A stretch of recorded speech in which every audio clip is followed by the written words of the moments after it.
નમસ્કાર મિત્રો, મની નાઇનના ખાસ કાર્યક્રમ મ્યુચ્યુઅલ ફંડ સેન્ટ્રલમાં તમારું સ્વાગત છે. મ્યુચ્યુઅલ ફંડ સેન્ટ્રલ ગુજરાતી ભાષાનો એકમાત્ર પ્રોગ્રામ છે જેની અંદર મ્યુચ્યુઅલ ફંડની આંટીઘૂંટીને સમજાવવાનો પ્રયાસ કરવામાં આવે છે અને અમારા મ્યુચ્યુઅલ ફંડના એક્સપર્ટ રોકાણકારોને મૂંઝવતા કોઈપણ સવાલોનો બહુ સચોટ અને સરળ ભાષામાં જવાબ આપે છે. તો આજના પ્રોગ્રામની શરૂઆત કરીએ પહેલા જાણી લઈએ કે મ્યુચ્યુઅલ ફંડ ઉદ્યોગમાં શું ચાલી રહ્યું છે. મ્યુચ્યુઅલ ફંડની અંદર રોકાણકારોનો વિશ્વાસ વધી રહ્યો છે અને એનો પુરાવો છે ફેબ્રુઆરી મહિનામાં એમફી દ્વારા જાહેર થયેલો ડેટા. ફેબ્રુઆરીની અંદર એસઆઈપી દ્વારા રોકાણકારોએ કુલ 13,687 કરોડ રૂપિયાનું રોકાણ કર્યું છે. છેલ્લા ઘણા મહિનાથી એસઆઈપી રોકાણનો આંકડો 13,000 થી 15,000 કરોડની આસપાસ જળવાઈ રહ્યો છે. અન્ય એક ખબર એ જાણવા મળી છે કે ફેબ્રુઆરીમાં ઇક્વિટી ફંડ્સની અંદર 15,686 કરોડ રૂપિયાનું નેટ પોઝિટિવ ઇન્ફ્લો દેખાયો છે. ખાસ કરીને જે સ્મોલ કેપ ફંડ્સ કેટેગરી છે એની અંદર 2,246 કરોડ રૂપિયાનું ચોખ્ખું રોકાણ થયું છે. આ સિવાય મલ્ટી કેપ ફંડ્સની અંદર 1,977 કરોડ, જ્યારે મિડ કેપ ફંડ્સની અંદર 1,817 કરોડ રૂપિયાનું રોકાણ જોવા મળ્યું છે. માર્ચ મહિનો આવે એટલે ઈએલએસએસ તો ચર્ચામાં આવે જ છે. ફેબ્રુઆરીનો ડેટા બતાવે છે કે માર્ચ ડેડલાઇન જેમ જેમ નજીક આવતી ગઈ એમ આ ઈએલએસએસ કેટેગરીની અંદર રોકાણ વધ્યું છે. ફેબ્રુઆરીમાં ઈએલએસએસની અંદર 981 કરોડ રૂપિયાનું રોકાણ નેટ ઇન્ફ્લો નોંધાયો છે. જાન્યુઆરીમાં આની અંદર 1,414 કરોડ રૂપિયાનું, જ્યારે ડિસેમ્બરની અંદર 564 કરોડ રૂપિયાનું રોકાણ થયું હતું. આ સિવાય ગોલ્ડ ઇટીએફ એક કેટેગરી છે મ્યુચ્યુઅલ ફંડની. આની અંદર પણ ફેબ્રુઆરી મહિનાની અંદર 165 કરોડ રૂપિયાનું નેટ પોઝિટિવ રોકાણ જોવા મળ્યું છે. જાન્યુઆરીમાં ફંડની કેટેગરીમાં 199 કરોડનો નેટ આઉટફ્લો હતો. ડિસેમ્બરમાં પણ 273 કરોડનો અને એની અગાઉના મહિનામાં એટલે કે નવેમ્બરમાં 195 કરોડનો આઉટફ્લો હતો. પણ આ 3 મહિના બાદ ફેબ્રુઆરીમાં ગોલ્ડ ઇટીએફની અંદર પોઝિટિવ નેટ ઇન્ફ્લો આપણને જોવા મળ્યો છે. આ સિવાય ઇન્ડેક્સ મ્યુચ્યુઅલ ફંડની અંદર ફેબ્રુઆરીમાં રેકોર્ડ બ્રેક 1,93,000 નવા ફોલિયો ઉમેરાયા છે. આ કેટેગરીમાં કુલ ફોલિયોની સંખ્યા હવે 35.8 લાખને પાર થઈ ગઈ છે. વર્ષ પહેલા આ કેટેગરીમાં માત્ર 78 ઇન્ડેક્સ ફંડ હતા, પરંતુ અત્યારે એની સંખ્યા 163 થઈ ગઈ છે. અને એક છેલ્લી ખબર છે કે આઈડીએફસી મ્યુચ્યુઅલ ફંડ જે હતું એનું નામ હવેથી બદલાઈને બંધન મ્યુચ્યુઅલ ફંડ થઈ ગયું છે. રીબ્રાન્ડિંગ કવાયતના ભાગરૂપે આ ફંડની જેટલી સ્કીમ છે જેની આગળ આઈડીએફસી લાગે છે એ હવે બંધન લખાઈને આવશે. બંધન મ્યુચ્યુઅલ ફંડ એવું પણ કહ્યું છે કે તે મ્યુચ્યુઅલ ફંડનો વ્યાપ વધારવા માટે નાના સેન્ટર પર એનું પેનિટ્રેશન વધારશે. તો આથી મ્યુચ્યુઅલ ફંડ ઉદ્યોગને લગતી કેટલીક ખબરો. હવે આપણે આપણા નિષ્ણાત સાથે જોડાઈશું. બિરજુભાઈ આચાર્ય છે. નમસ્કાર બિરજુભાઈ, સ્વાગત છે તમારું આજના પ્રોગ્રામમાં. નમસ્કાર વિજયભાઈ, નમસ્કાર દર્શક મિત્રો. હા સાહેબ, આજે આપણે ચર્ચા કરીશું કે શા માટે રોકાણકારોએ મ્યુચ્યુઅલ ફંડની અંદર એસઆઈપી કરવી જોઈએ. અને એક બીજું આપણને સાંભળવા મળે છે કે સ્ટેપઅપ એસઆઈપી, એટલે કે જેને આપણે ટોપઅપ એસઆઈપી પણ કહીએ છીએ. તો રોકાણકારોને આનાથી કઈ રીતે ફાયદો થઈ શકે એના વિશે આપ સાહેબ માહિતી આપશો. જરૂર વિજયભાઈ, હું અત્યારે તમને એક વાત કહેવા જઈ રહ્યો છું કે એક અત્યારે આઝાદીનો અમૃત મહોત્સવ ચાલી રહ્યો છે. બરાબર છે. એની અંદર અત્યારે આઝાદીના અમૃત મહોત્સવમાં એવું બતાવે છે કે આપણા 75 વર્ષ પતી ગયા છે અને હવેના નેક્સ્ટ આપણે જે 25 વર્ષ છે એ આપણે આઝાદીનો અમૃત મહોત્સવ આપણે સેલિબ્રેટ કરવા જઈ રહ્યા છે. તો હવે આપણે 1947માં જ્યારે આપણો દેશ આઝાદ થયો ત્યારથી 1972માં આપણો જે જીડીપી ગ્રોથ હતો એ 2.5% હતો. એ પછી જ્યારે એનો આપણે ફર્સ્ટ 25 યર્સ હતા, આપણા સેકન્ડ 25 યર્સ 1973 થી 1997 એટલે આપણા સેકન્ડ 25 યર્સ એની અંદર આપણો જે જીડીપી ગ્રોથ રહ્યો છે 6.5% નો રહ્યો છે. અને આપણે 1997 થી આપણે 2022 સુધી પકડી લઈએ છે તો આપણો જે ગ્રોથ રહ્યો છે એ 10% નો રહ્યો છે. તો આપણે 1947 થી 2022 સુધીનો આપણો જે જીડીપી ગ્રોથ ઓવરઓલ 19% જેવો રહ્યો એવું કહી શકાય. બરાબર છે. તો આ પ્રમાણે હવે જે આપણો જે નેક્સ્ટ 23 થી આપણો 2047 સુધી આપણો જીડીપી ગ્રોથ છે 19% રહેવાની શક્યતા છે. એટલે મીન્સ કે લાસ્ટ જે 75 યર્સમાં જે થઈ ગયું છે એ ઓનલી હવે નેક્સ્ટ 25 યર્સમાં થવા જઈ રહ્યું છે. તો બરાબર આ છે. લેવલે હવે જો જીડીપી નો ગ્રોથ આટલો રહેશે અને જો આપણે ઇન્વેસ્ટર નહીં કમાઈએ આમાં, તો એ આપણા માટે યોગ્ય નથી. તો આપણે જે રીતે આપણી ઇકોનોમી જે રીતે બુસ્ટઅપ થઈ રહી છે, એ રીતે આપણે એ રીતે આપણી ઇન્કમ જે છે એવરી યર્સ દરેક જે જોબ કરતું હોય છે અને મિનિમમ 7 to 10%, 15% રાઇઝ મળે, ઇન્ક્રીમેન્ટ મળતા જ હોય છે સેલેરીમાં. તો બરાબર. એ પ્રમાણે ઘણા બધા અમારા ક્લાયન્ટ એવા હોય છે કે જે લોકો કરેક્શનથી ડરી જતા હોય છે, એસઆઈપી સ્ટોપ કરી દેતા હોય છે, એસઆઈપી વિથડ્રો કરી દેતા હોય છે. પણ ઘણા બધા ક્લાયન્ટ એવા બી છે કે જે વર્ષોથી એક જ એમાઉન્ટ પકડી અને એસઆઈપી ચાલુ રાખી છે. તો હું એમ કહી શકું કે જો આપણી ઇન્કમ જો 10% થી કે 15% થી કે 25% થી વધતી હોય, તો પછી આપણે આપણું જે એસઆઈપી જે છે એને આપણે કેમ વધારવી ના જોઈએ? તો એ એસઆઈપી એવરી યર જો તમે 10% થી વધારો છો તમારી, તો એને ટોપઅપ એસઆઈપી અથવા એને સ્ટેપઅપ એસઆઈપી બી આપણે કહી શકીએ છીએ.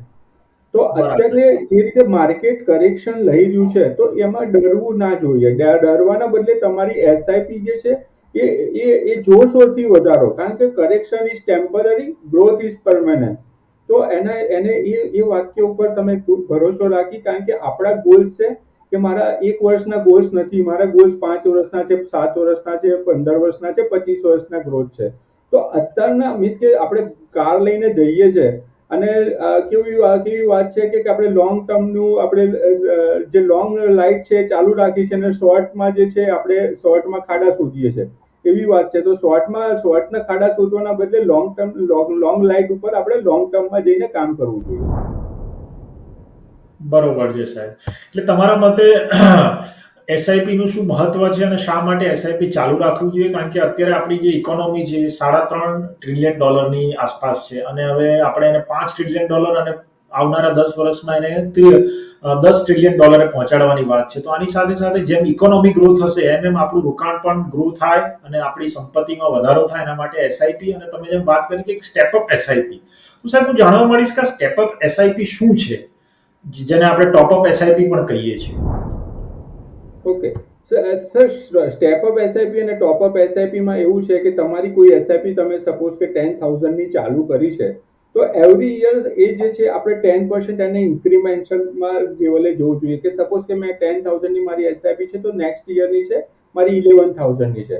એકચ્યુઅલી સ્ટેપઅપ એસઆઈપી માં એવું છે કે તમારે 10% ગ્રોથ, એટલે 10% એટલે તમે નેક્સ્ટ યર 11,000 ની કરી, તો એના 10% એટલે નેક્સ્ટ તમારે 1100 ગ્રો કરવા પડશે. તો એ જે ક્યુમ્યુલેટિવ પાર્ટથી જે રીતે ગ્રોથ હશે ને તમારી એસઆઈપી, એ તમને એક સાદી એસઆઈપી અને ટોપઅપ એસઆઈપી નો 10% નો ડિફરન્સ જે છે એક હું તમને એક ટેબલ થ્રુ બતાવવા માંગીશ, કે જેમાં એ ટેબલ થ્રુ તમે સમજી શકો છો કે એની અંદર આપણે શું કરીએ છીએ. કે સપોઝ કે મારી 5,000 ની એસઆઈપી જે છે, મેં 3 વર્ષ માટે હું રેગ્યુલર એસઆઈપી કરું છું અને સપોઝ કે હું ઇન્ક્રીમેન્ટલ નથી લેતો અને ખાલી ₹500 જ હું દર વર્ષે એસઆઈપી એડ કર્યા કરું છું, તો ₹22,000 મને ડિફરન્ટ આવે છે. સેમ વસ્તુ હું જો 5 વર્ષ માટે કરું છું, તો હું 5,000 ની એસઆઈપી, અમે એક્સપેક્ટેડ રિટર્ન આની અંદર 12% રાખેલા છે. તો એની અંદર ₹4,08,000 મને રેગ્યુલર એસઆઈપી માં મળે છે, જ્યારે સ્ટેપઅપ એસઆઈપી માં 4.85 lakhs, એટલે કે આપ સમજી શકો છો કે 77,000 નું આપણને ડિફરન્સ મળે છે. અને એની સામે આપણે થર્ડ 10 years કે જેની અંદર તમે ક્યુમ્યુલેટિવ તમે જોશો તો ક્યુમ્યુલેટિવ ગ્રોથ કેટલો વધી જાય છે. તો મારી 5,000 ની એસઆઈપી 10 years માટે હું કરું છું એક્સપેક્ટેડ રિટર્ન 12% થી, તો મને રેગ્યુલર એસઆઈપી માં 11.50 lakhs મળે છે, જ્યારે સ્ટેપઅપ એસઆઈપી માં મને 15.70, મને હ્યુજ ડિફરન્ટ આવે છે, જે 4.20 lakhs છે. તો હું મારા ક્લાયન્ટોને એક જ કહું કે તમે એસઆઈપી કરીને છોડી ના દેશો, એને year on year step-up yeah 10% incremental લેવલે તમે વધારતા રહેશો, તો વધારે સારું તમને પ્રોફિટ મળી શકશે. બહુ સરસ સાહેબ. તમે આ એક ટેબલ દ્વારા જે માહિતી મળી કે એક રેગ્યુલર એસઆઈપી અને સામે એક સ્ટેપઅપ એસઆઈપી, ખાલી ₹500 રકમ પણ જો દર વર્ષે તમે વધારતા જાઓ તમારી એસઆઈપીમાં, તો કેટલો મોટો ડિફરન્સ તમે જનરેટ કરી શકો છો. અચ્છા સાહેબ, આમાં એક વસ્તુ જાણવા માંડીશ કે એવો કોઈ નિયમ છે કે એવો કોઈ પર્સન્ટેજ ફિક્સ કરી શકાય કે દર વર્ષે એમાં કેટલો પર્સન્ટેજમાં વધારો કરો, અથવા તો કોઈ એક અમાઉન્ટ એવી નક્કી કરી શકાય કે દર વર્ષે મારે મારી એસઆઈપીમાં આટલો વધારો કરવો છે? એના માટે કોઈ એવો થંબ રૂલ ખરો આપણા ઇન્ડસ્ટ્રીમાં સાહેબ? નહીં, થંબ રૂલ એ જ છે કે સર કે આપણી ઇન્કમ વધે છે, જેટલા પર્સન્ટેજથી આપણી ઇન્કમ વધી રહી છે એટલા પર્સન્ટેજથી જ આપણું સેવિંગ્સ બી વધવું જોઈએ sir. Right, right, right. Okay. Suppose કોઈ યર એવું છે કે તમને એ વખતે કોઈ ઇન્ક્રીમેન્ટ નથી મળતું, તો તમે એને પોઝ કરી દો, સ્કીપ કરી દો, કોઈ ઇશ્યુ નથી. પણ જો તમને નેક્સ્ટ યર 15% નું મળે છે, તો તમારે પછી 15% થી તમારી એસઆઈપી તમારે ટોપઅપ કરી દેવી જોઈએ. એના માટે કોઈ થંબ રૂલ નથી, પણ એક વસ્તુ છે કે જેટલું ઇન્કમ વધારે આવશે એ આપણે આપણી ઇન્કમને એસઆઈપીમાં આપણે 10% નું જ આવ્યું છે તો આપણે 10% લેવલે જ આપણે એનું ઇન્ક્રીમેન્ટલ કરવું જોઈએ. Right, right. અચ્છા, સપોઝ કે કોઈ રોકાણકાર અત્યારે જે તે સ્કીમમાં રોકાણ કરી રહ્યો છે ઓલરેડી, તો હવે આજે એણે એક સ્ટેપઅપ એસઆઈપી કરવાની છે, એણે એ જ સ્કીમમાં કન્ટિન્યુ કરવી જોઈએ કે પછી કોઈ નવો પ્લાન કે કોઈ નવી સ્કીમમાં એણે એન્ટર થવું જોઈએ? નહીં સર, એની અંદર એમના જો ફંડામેન્ટલી ફંડ સારા છે તો પછી જે રીતે ડાયવર્સિફાઈડ કરેલા છે પોર્ટફોલિયોમાં, તો એ જે 1000 રૂપીઝ કે 10% નું જે આવે છે, એ સપોઝ કે 5 ફંડ છે તો 2% નો ગ્રોથ ત્યાં આગળ લઈ લેવો જોઈએ. પણ રાઈટ, અલગ રાઈટ. અલગ ફંડ વધારે ભેગા ના કરવા જોઈએ. Okay, okay. તો એક બહુ સરસ માહિતી મળી આપણને. હવે માર્ચ મહિનો પતવાની તૈયારીમાં છે. ઘણા બધા કેન્દ્રીય કર્મચારીઓનું ડીએ વધવાની જાહેરાત થશે ટૂંક સમયમાં. આ સિવાય કોર્પોરેટ્સની અંદર અપ્રાઇઝલ પ્રોસેસ ચાલુ થઈ ગઈ છે. એટલે કે એપ્રિલ કે મેની અંદર તમામ કર્મચારીઓના પગારમાં કંઈક ને કંઈક વધારો થઈને આવશે. તો આ જે વધારાની રકમ તમારા હાથમાં દર મહિને આવશે, એનો ઉપયોગ તમે તમારા રોકાણમાં વધારો કરવા માટે કરી શકો છો. અને એક સ્ટેપઅપ એસઆઈપી દ્વારા તમે એક બહુ ઝડપથી અને તમારી સંપત્તિમાં ઘણો વધારો કરી શકો છો. હવે આપણે જોઈશું કે મ્યુચ્યુઅલ ફંડને લગતા રોકાણકારોને શું સવાલ મૂંઝવી રહ્યા છે. આપણી પાસે અલગ અલગ સવાલ આવી રહ્યા છે. પહેલો સવાલ અમને મળી રહ્યો છે ભાવનગરમાં, બોટાદથી મહેશભાઈ ફળિયા છે. 42 વર્ષની એમની ઉંમર છે. એ પૂછે છે કે મારા પપ્પા 2 મહિના અગાઉ રિટાયર્ડ થયા છે, તેમને 16 લાખ રૂપિયા મળ્યા છે, તો આ પૈસા એમણે ક્યાં રોકવા જોઈએ જેથી એમને નિયમિતપણે એક આવક થતી રહે? બિરજુભાઈ, શું સલાહ આપશો તમે મહેશભાઈને?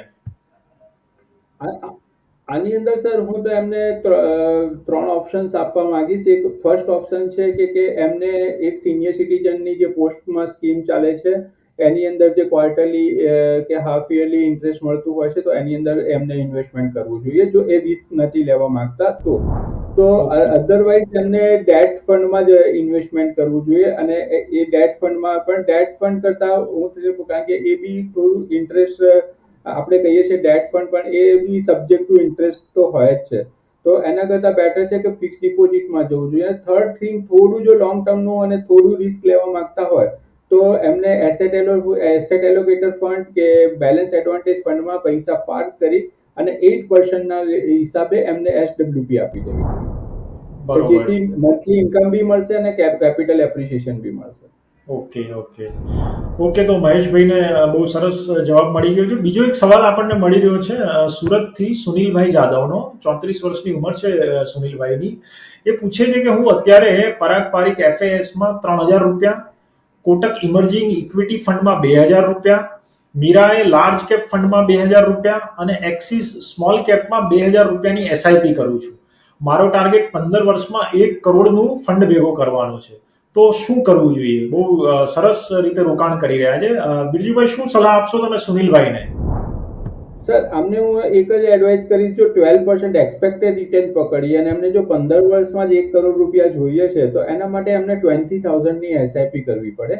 તો આની અંદર ઓલરેડી 9,000 ની એસઆઈપી જઈ રહી છે, તો એમને બીજી 11,000 ની એસઆઈપી એડ કરવી જોઈએ કે જેથી કરીને આફ્ટર 15 યર્સ એમના 1 કરોડ રૂપિયાનું એમનો ગોલ એચીવ થઈ શકે. Right, right. અચ્છા, એમને જે અલોકેશન કરેલું છે અત્યારે, એક તો એમની પાસે ઇક્વિટી ફંડ છે, એક એમણે લાર્જ કેપમાં નાખ્યા છે, એક એમણે સ્મોલ કેપમાં નાખ્યા છે. તો આમાં એમણે કોઈ ફેરફાર કરવો જોઈએ કે પછી આ જ ફંડ્સ પકડી રાખવા જોઈએ? સર, આની અંદર એક જે પરાગ પરીખનું કયું ફંડ છે એક્ઝેક્ટ ખબર નથી પડતી, પણ કોટક ઇમર્જિંગ ફંડમાં એમના 2000 છે બરાબર છે કે મિડ કેપમાં છે, લાર્જ કેપનું પોર્શન છે, સ્મોલ કેપ છે, એટલે એલોકેશન બરાબર પ્રમાણે હાલ બરાબર છે. પણ હવેની જે નવી એસઆઈપી કરે એને ફ્લેક્સી કેપ અને મલ્ટી કેપમાં બી એમને એક એલોકેશન થોડું આપવું જોઈએ. રાઈટ. અન્ય એક સવાલ મળી રહ્યો છે અમદાવાદથી આપણને. જ્યોતિ બેનનો સવાલ છે. 39 વર્ષીય જ્યોતિબેન કોટક પૂછે છે કે મારે 3 વર્ષમાં 20 લાખ રૂપિયાનું રોકાણ કરવું છે, તો તેના માટે ડેટ ફંડ અને બેંક એફડી આ બેમાંથી કયો વિકલ્પ પસંદ કરવો જોઈએ? શું સલાહ આપશો બિરજુભાઈ તમે જ્યોતિબેનને? ડેટ ફંડમાં સર એવું ડેટ ફંડમાં જો એમને ઇન્વેસ્ટમેન્ટ કરવું હોય તો થોડું કારણ કે અત્યારે હું એવું માનું કે 44 મંથ્સમાં જો ફિક્સ ડિપોઝિટમાં બજાજમાં ને બધામાં એક સિક્યોર રિટર્ન મળી જાય છે 3 યર્સ માટે, તો મીન્સ કે એ ફિક્સ જ છે. ડેટ ફંડમાં કદાચ નીચા બી આવી શકે અને ઉપર બી જઈ શકે, પણ નીચે આવવાના ચાન્સીસ થોડા વધારે રહેશે 3 યર્સમાં, કારણ કે 3 યર્સમાં ઇકોનોમી જે છે એ બુસ્ટઅપ થશે તો ઓબ્વિયસલી લોકોને ઇન્ટરેસ્ટ રેટ નીચા લાવવા પડશે, તો એની ઇફેક્ટ ડેટ ફંડ ઉપર આવવાની છે. તો બેટર છે કે 44 મંથ્સની બજાજમાં, એચડીએફસીમાં એમાં બધા સારા ઇન્ટરેસ્ટ રેટ ઓફર કરી રહ્યા છે જે આપણા માટે 3 વર્ષ માટે સિક્યોર છે. તો ફિક્સ ડિપોઝિટમાં જો હું વધારે પ્રિફર કરીશ. ઓકે.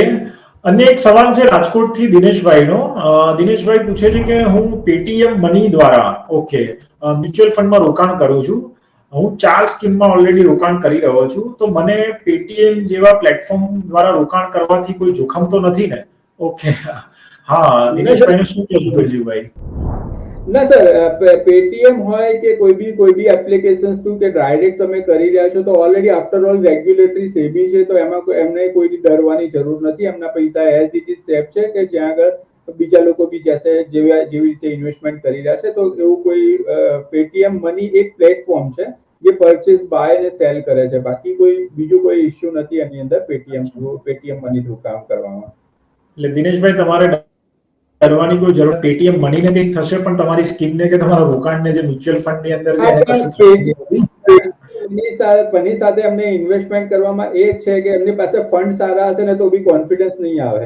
તો એના માટે શું છે કે એમની જોડે એક વસ્તુ છે કે સર કે મહાભારતના યુદ્ધમાં અર્જુનને બધું જ આવડતું હતું, પણ ખાલી કૃષ્ણ ભગવાન જોડે બેઠા હતા ને એમાં જ કોન્ફિડન્સ વધારે હતો.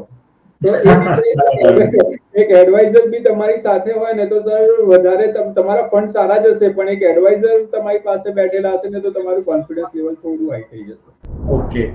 અન્ય એક સવાલ મળી રહ્યો છે અમદાવાદથી પૂજાબેન વાઘેલાનો આપણને. પૂજાબેનની ઉંમર 33 વર્ષ છે અને એ પૂછે છે કે હું મ્યુચ્યુઅલ ફંડમાં રોકાણ કરું છું, પણ મારે હવે એ જાણવું છે કે મ્યુચ્યુઅલ ફંડમાં જે કમાણી થાય છે એમાં ટેક્સેશનને લઈને શું નિયમો છે, કેવી રીતે ટેક્સ લાગે છે? આ બહુ સાચો સવાલ છે અને ઘણા બધા મ્યુચ્યુઅલ ફંડના રોકાણકારોને આના વિશે ખબર નથી હોતી. હા બિરજુભાઈ, હવે મ્યુચ્યુઅલ ફંડના ટેક્સેશનને લઈને તો બહુ બધા કોમ્પ્લિકેટેડ નિયમો છે, છતાં પણ તમે એમને સરળ ભાષામાં સમજાવી શકો છો. સરળ ભાષામાં એટલે એક તો છે ને લોકોમાં એક મિસ ઇન્ફોર્મેશન છે કે મિસ ઇન્ફોર્મેશન એવું કે જે મ્યુચ્યુઅલ ફંડની જે ઇન્કમ આવે છે એમના ટેક્સ સ્લેબમાં એડ થાય છે. એ તદ્દન ખોટું છે, કેમ કે એ આપણા ટેક્સ સ્લેબમાં નથી થતી. એ આપણા જે છે એ એમાં શોર્ટ ટર્મ કેપિટલ ગેમ એટલે કે એસટીસીજી અને લોંગ ટર્મ કેપિટલ ગેમ એલટીસીજી માં કાઉન્ટ થાય છે એ ઇન્કમ આપણી. એટલે તમારી ઇન્કમ જો 2.50 lakhs હશે તો બી તમારે ટેક્સ પે કરવો પડશે, અને તમે 30% 15 લાખની ઇન્કમ હશે તો બી તમારે એલટીસીજી ને એસટીસીજી તો પે કરવું જ પડશે. હવે એસટીસીજી એટલે એ કે તમે 1 year ની અંદર તમે પૈસા બિફોર 365 days તમે જેટલું જો પ્રોફિટ લો છો તો તમારે 15% નો એસટીસીજી પે કરવો પડે છે. બરાબર.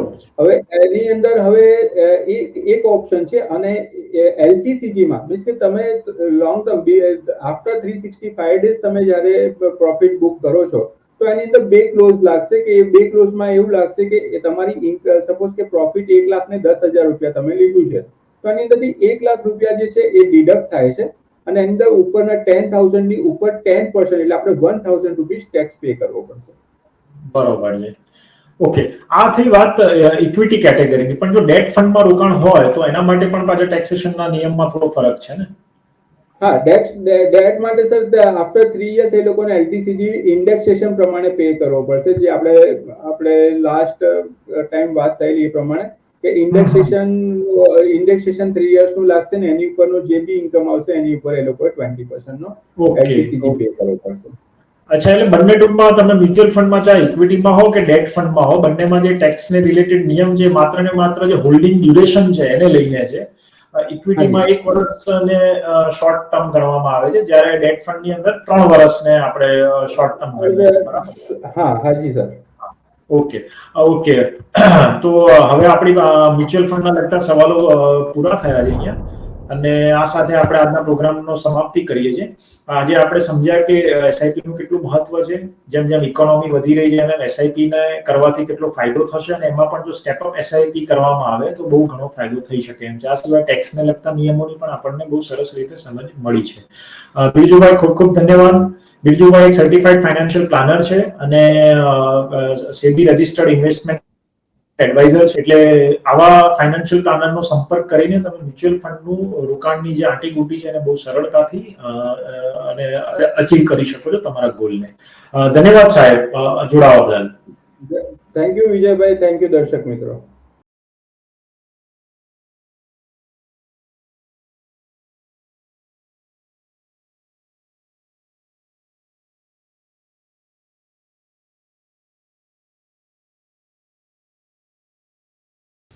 આવા જ ઇન્ટરેસ્ટિંગ વિડીયો જોવા માટે આપ મની9 ગુજરાતીની યુટ્યુબ ચેનલને સબસ્ક્રાઇબ કરી શકો છો. સાથે જ રેડ આઇકન બટન દબાવજો. એટલું જ નહીં, મની9 ગુજરાતીના ફેસબુક પેજને પણ આપ લાઇક કરી શકો છો, અને ટ્વિટર અને ઇન્સ્ટાગ્રામ આ બંનેને ફોલો કરવાનું ના ભૂલતા, કારણ કે સમજ છે તો સહજ છે.